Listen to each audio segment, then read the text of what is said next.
kalayaan.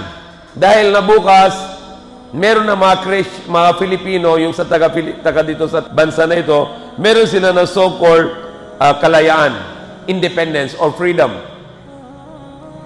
And they are claiming, sabi nila na meron sila ng kalayaan from Spanish, from Japanese, and from American.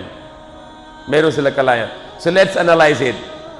Ano ibig sabihin ng Philippines? The Philippines, una sa Philippines is Philip. Ano yung Philippines? Siya yung hari ng Spanish. Siya yung hari ng Spanish. Philip. So ibig sabihin na yung Philippines still belongs to Spanish. Walang kalayaan. Dahil yung pangalan ng Philippines, galing kay King Philip. Kung alam mo na yung ano ibig sabihin ng Philippines, ito yung galing sa Pilipinas. Dati pangalan, Las Islas Filipinas. Ano ibig sabihin ng Las Islas Filipinas? Yung mga island, sakop ng King Philip. Subjugated by King Philip. Yung island na yung mga tao na sa mga island na yon, yung mga tao, sila ng alipin ng King Philip. So, Filipino, ano ibig sabihin ng Filipino? Ano ibig sabihin ng Filipino? Alipin ng King Philip. Dahil yung Filipino, combination ng dalawang words. Philip at Alipino. So kung duktong mo Filipino, ano ibig sabihin? Alipin ng Philip. Alipin ng King Philip. Okay? Kung babae, Filipina, dalawang combination. Philip at Alipina. Ano ibig sabihin? Alipina siya ng King Philip. Yung babae ng Filipina. So kung may tao na sabi, I'm proud to be Filipino.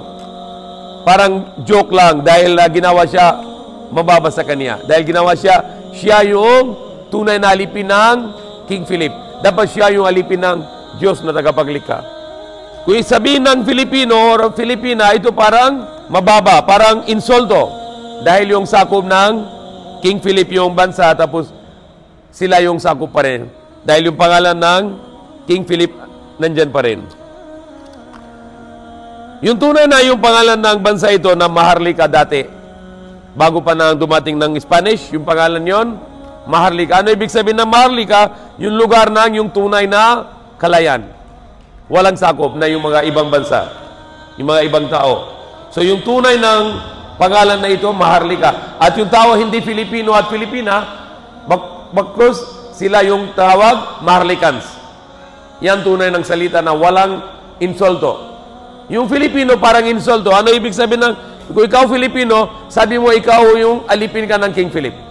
O kung ikaw yung babae na Filipina, ano sabihin mo?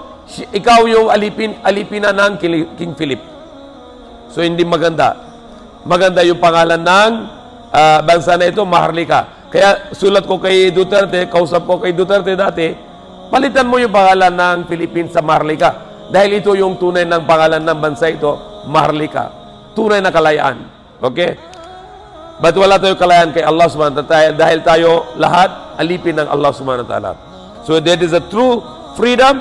Hindi tayo alipin sa kahit sino man maliban sa Allah subhanahu wa ta'ala.